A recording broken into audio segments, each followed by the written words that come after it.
Hello guys, good morning. વાગી ગયા છે 11:30 અને અમે પહોંચી ગયા છીએ ગામડે. તો જો હવે હું તમને આજે હિંડોળા અત્યારે ચાલી રહ્યા છે, તો અમારી ઘરે લાલો છે તો એના હિંડોળા ચાલુ છે, તો તમને લોકોને દર્શન કરાવી દઉં છું. તો ચાલો. તો જો અમારો લાલો છે, અત્યારે હિંડોળા છે ચાલુ, તો અમે એને ઝુલાવીએ છીએ. રોજ મમ્મી કરે છે હિંડોળા.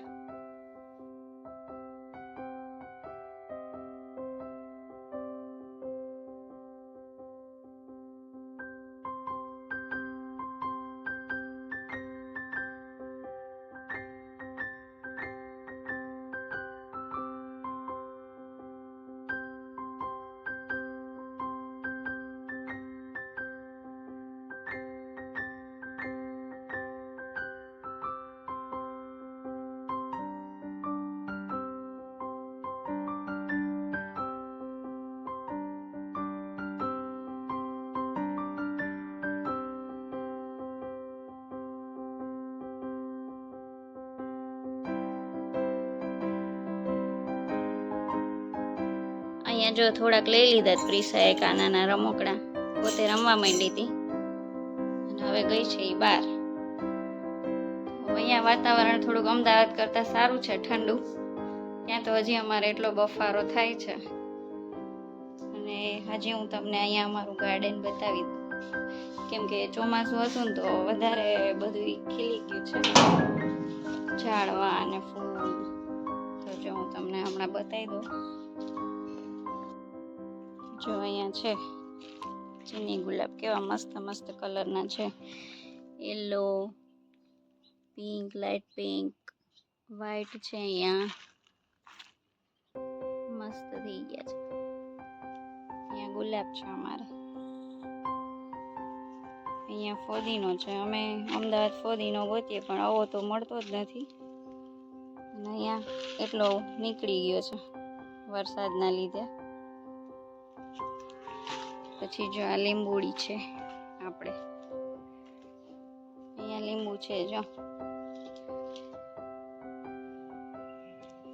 વરસાદના લીધે લીંબુડી મોટી મોટી થઈ ગઈ છે, ફરતી કોર બધી. અહીંયા જો લીંબુ, કોઈ જોતા હોય તો કહેજો. પછી અહીંયા મોગરો છે, કાઢી નાખ્યો છે. અહીંયા સીતાફળી હતી, એ કાઢી નાખી, પણ વરસાદની જો પાછી ફૂટી છે એટલે ગઈ છે આમ ઊંચી. બાકી તો અહીંયા વરસાદમાં શું થાય કે એકદમ ભરચક ભરચક થઈ જાય, બધું ઉગી નીકળે.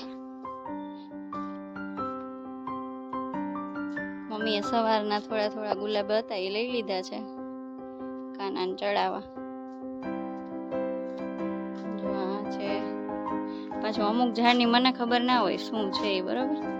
તમને કોઈને ખબર હોય તો કોમેન્ટ કરી દેજો આ શેનું છે એ. આપણે કઈ બહુ જાણતા નથી. આમાં આ મને સૌથી વધારે ગમે છે, કેમ કે આમાં છે ને મસ્ત અવાજો આવે છે.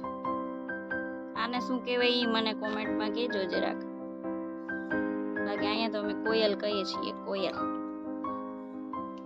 એમાં આની જો માળા બનાવે ને મમ્મી કાના માટે, બહુ ફાઇન લાગે છે. પછી અહીંયા પણ અમારે જો અહીં ફુદીનો નીકળો છે, ચારેક વાર ફુદીનો થઈ ગયો છે. અહીંયા ગુલાબ છે, આ બધા ગુલાબના છે. પછી અહીંયા ચણોઠીનો છે, ચણોઠીના પાન છે.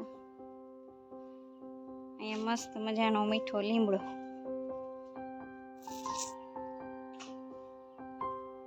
જો નાની નાની ડેટક્યું છે.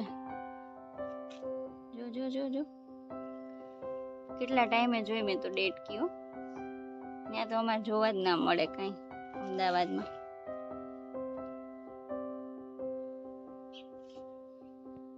તો હવે છે ને રસોઈની તૈયારી કરશું અમે લોકો. મમ્મી ગયા છે હવેલીએ, થોડો ત્યાંથી પ્રસાદ આવશે, પ્રસાદ લેશું અમે, અને બાકીની થોડી ઘણી રસોઈ બનાવશું. અહીંયા પાછું અમારે થોડું વહેલું હોય છે ગામડામાં, આપણા સિટીની જેમ ના હોય કે મોડું મોડું ચાલે. તો બસ જો હવે રસોઈની તૈયારી કરશું, પછીનો પ્લાન તમને આગળ બતાવશું. તો ચાલો હવે બાય બાય. આજનો વ્લોગ આપણે એટલો જ લેશું, કેમ કે ટાઈમ ઓછો રહે છે. હમણાં તો બનાવવાનો પણ ટાઈમ રહેતો નથી, એટલે આજે આપણે આટલા મિનિટનો વ્લોગ બનાવશું. તો બાય બાય, સી યુ.